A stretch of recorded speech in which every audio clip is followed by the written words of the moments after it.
Okay. Good morning mga katanso. Iba naman ang gagawin natin ngayon. Matagal-tagal na nating hindi nagawang mag-upload. So, ngayon meron tayong gagawin. May nakabalita yata sa mga ilan sa mga kasama natin na tayo ay nangangalikot ng PCP pump or high pressure pump, pneumatic pressure pump. So ngayon may nagpadala sa atin ng PCP pump na sira. Papagawa daw. May kasama naman na siyang repair kit na pinadala. Ayan, repair kit. Kasama na yung kanyang oil, mga o-ring, ganyan.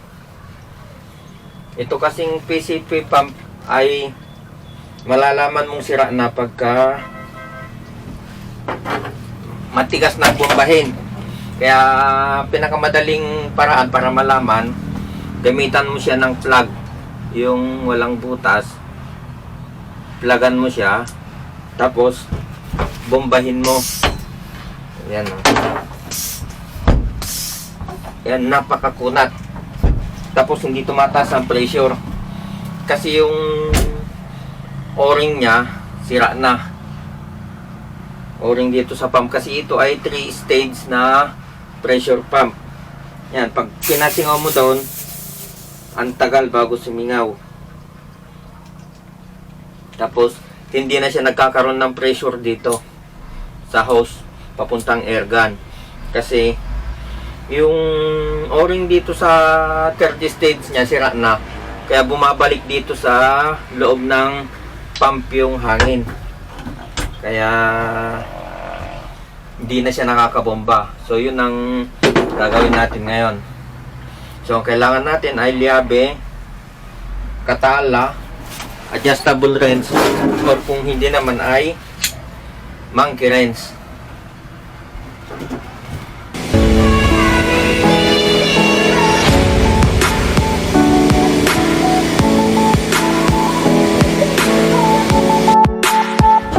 Gamitan natin ng monkey wrench o kaya liabe tubor para matanggal sa base. Ayan. Ito matigas ng bumomba. So may dalawang posibleng panggagalingan. Pwedeng tatlo. Pwedeng madumi yung air valve dito. Yung air valve na to, ito yung nagsasara ng hangin pag binomba mo. Ayan.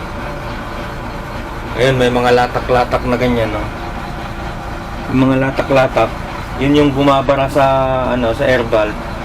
Kaya hindi sumasara maigi. So kailangan malinisan. Kasi pag hindi sumara maigi ito yung sumisingaw o kaya hindi makabomba. Nagbabackfire yung yung pressure, bumabalik. Bugahan natin ng WD-40 para matanggal yung mga ribaba.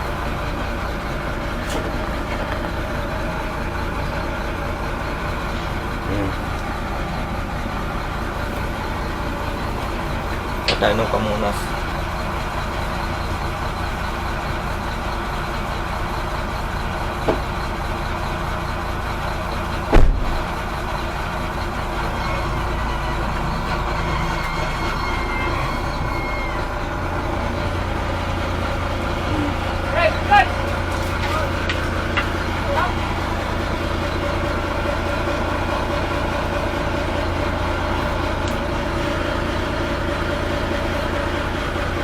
Yan, para malinisan yung butas. Yan. Yung nilalabasan ng hangin. Tapos balik natin yung air valve. Tapos para okay na, patakan na rin natin ng lubrication oil. Kasi yung repair kit may kasama ng lubrication oil yun, yung ganito.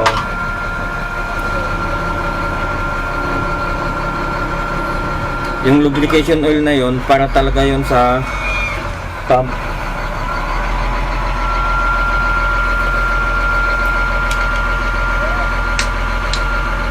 Yan. Tapos ngayon, ang next nating bubuksan ay dito. Yan, medyo maluwag na dahil kinalas na nila to. Hindi lang nila napagana. Yan.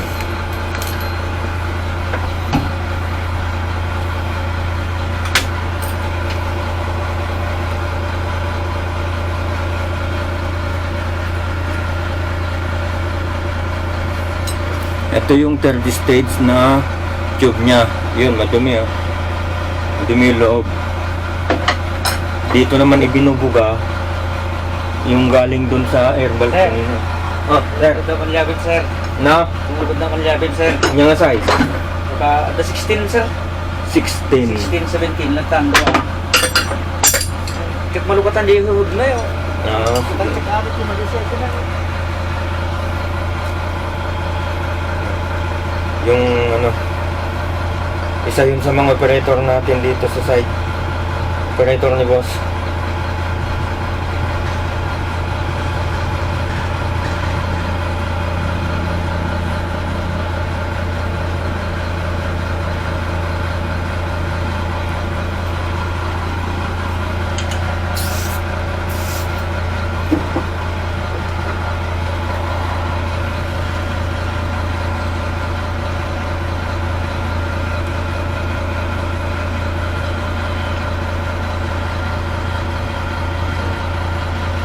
Kailangan kasi malinisan lahat to. Kasi pag may mga aribaba na naiiwan, yun yung mga bumabara. Tapos, ayun yung o-ring niya, buo pa. Yung o-ring na to, yan. Dito yung o-ring yan. Yan ang sumasara sa hangin. So, dapat buo yan. At buo naman siya. Tapos, ito, madumi. Maraming aribaba. Kailangan talaga dito malinis.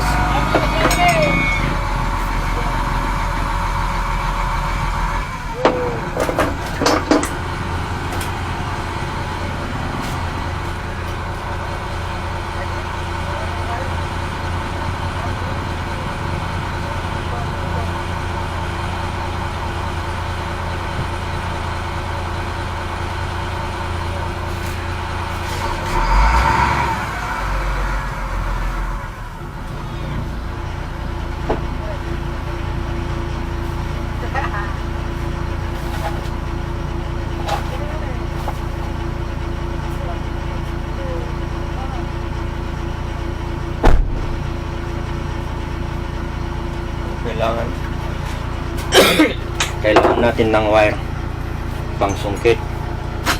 Medyo pasmado pa yung lalamunan mga katanso. 2 araw na akong nilalagnat.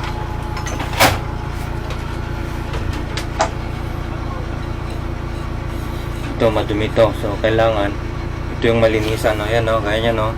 Naglalatak. Kasi ito yung bumabara dun sa ano. Ito yung nagbabara dun sa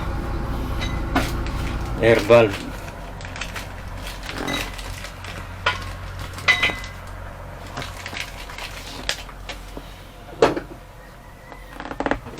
Kailangan natin ng kapirasong tela panlinis.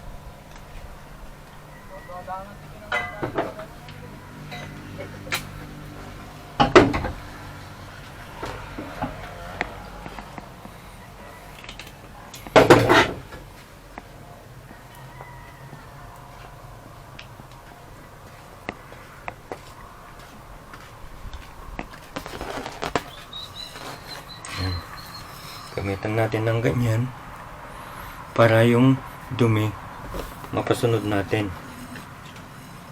Kaya lang maluwag. Yan o, ang dumi o. So ibig sabihin kailangan natin ng mas makapal pa. Isa pa.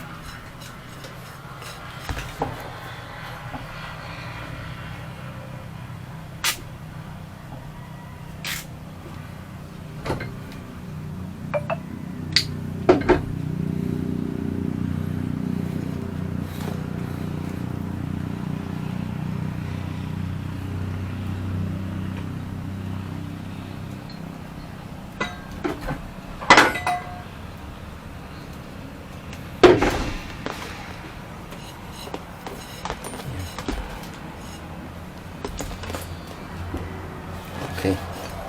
Ngayon, bugahan muna natin ng WD-40 bago natin pasundan yan para malinisan. Yan. Oh, hindi. Yes. Oo, medyo. 60. Si Ajay may isang aliyabig kami na Diyos sa Ajay may isang aluhan ko. Nagagarat ti bulod na ibus pati Ajay ratchet na nawala nawan. Tapos awan ti Jis na awan 12 na. Kiso kaya importante kapit ang matang ti baro. Jis kan 12 ti awan. Number 1 importante jay Jis kan 12. So, kapit ang gimatang ti baro nga plyman. So 2.8 sa gatang ko dito din may isang set. Original. Kasapulan mo. Sir. Sige, sir. Sige po.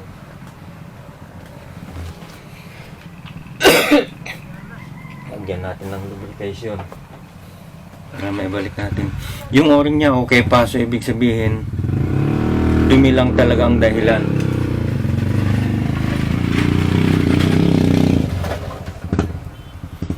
Dumi lang talaga ang dahilan bakit nagbabakfire yung hangin niya.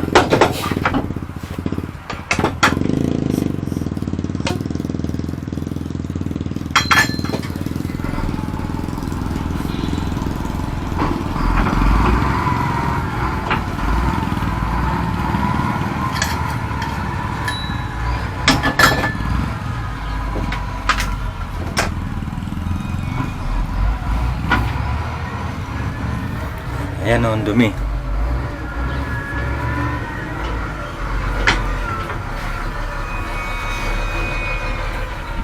Ito naman yung air valve sa pasukan ng hangin sa inlet.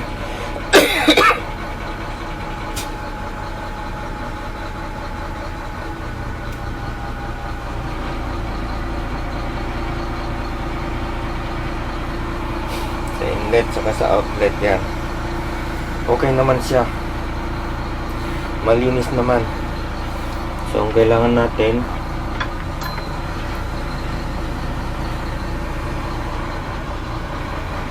yung o-ring dito, dalawa kasi yan. O-ring dito, taas sa kababa. Yung o-ring niya, buo pa. So, ang kailangan lang natin, patakan siya ng lubricant para magkaroon siya ulit ng padulas. Yan. Kasi okay naman. Wala namang punit sa o-ring niya, hindi naman sira. So kung hindi naman sira, hindi naman kailangan palitan kasi sayang yung o-ring, napakamahal. Saka napakahirap maghanap.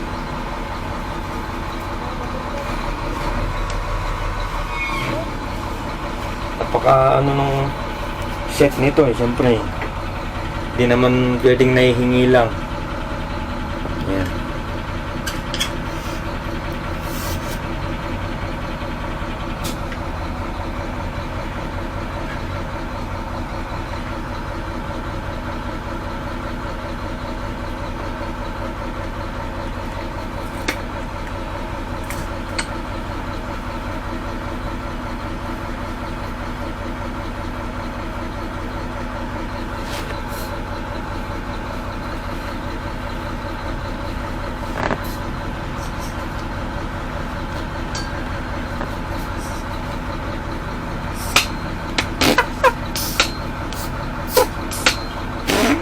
Ayun. So, ngayon, dahil okay na doon, malinis na doon,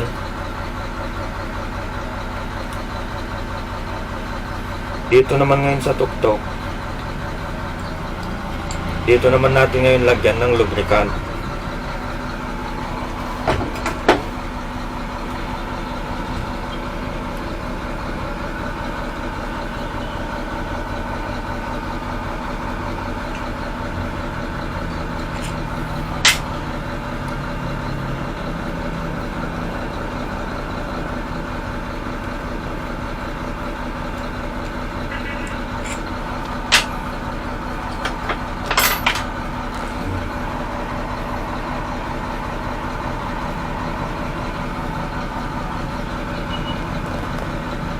Hindi lang kasi pwedeng hindi tanggalin yung handle kasi hindi mo ma-shoot maigi yung lubricant.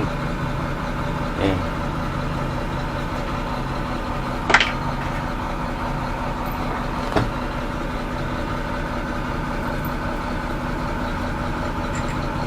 Kailangan lang talagang tanggalin yung handle. Para yung bukana nung pasukan ng hangin, malinisan mo na rin.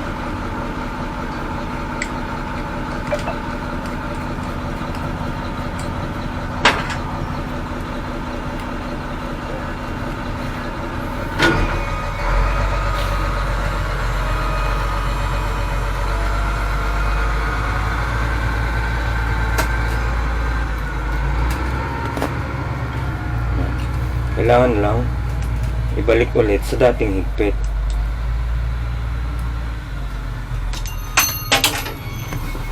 Ay, hindi pwedeng siman, hindi pwedeng tik-tik kalawang, mauubos ang gamit. Ayan. Ayan. Okay na dito. Double check natin. Ayan, hinigop niya na yun lang eh. Ayan. Ayan.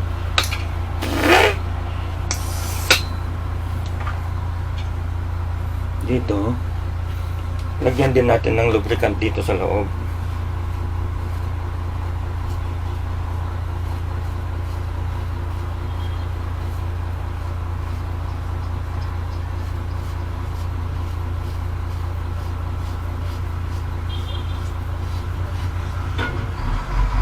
Ayan. Dito lang.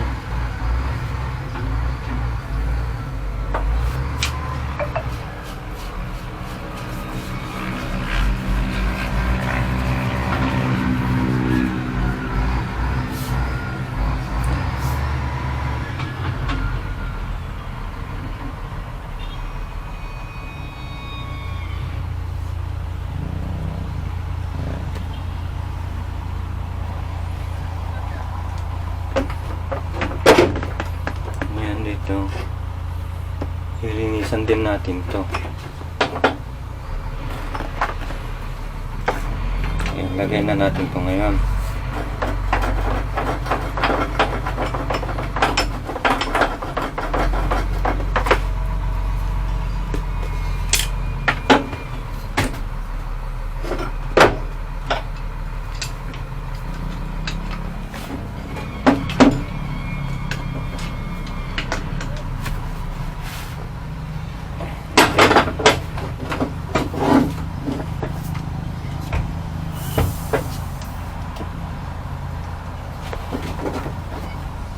Ngayon, para siguraduhin malinis yung hangin na pumapasok, palitan na rin natin ng filter. Kasi may filter pa dito.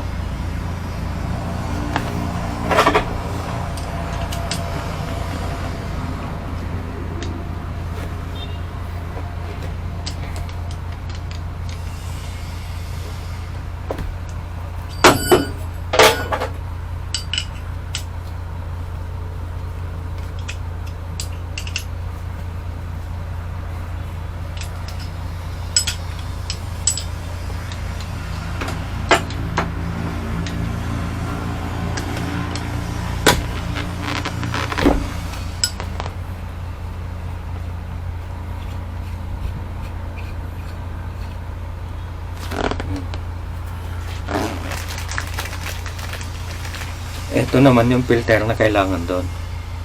Ayan. Tulak mo dito. Kapag ganun. Ayan. Ayan, ang dumi nung filter na una, oh.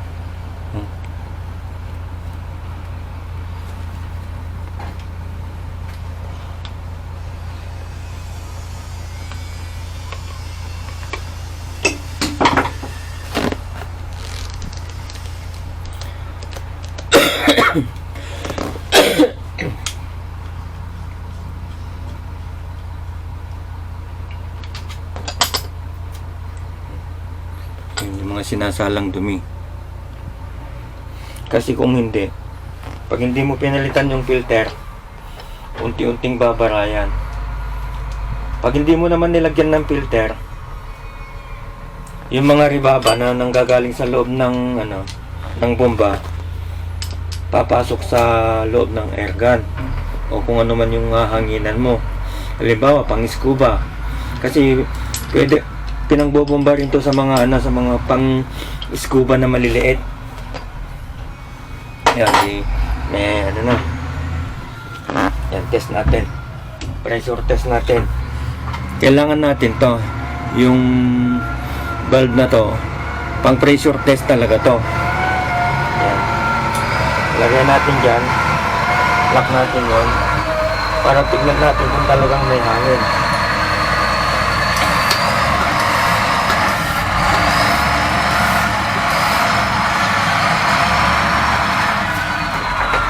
Yan. Ilang PSI?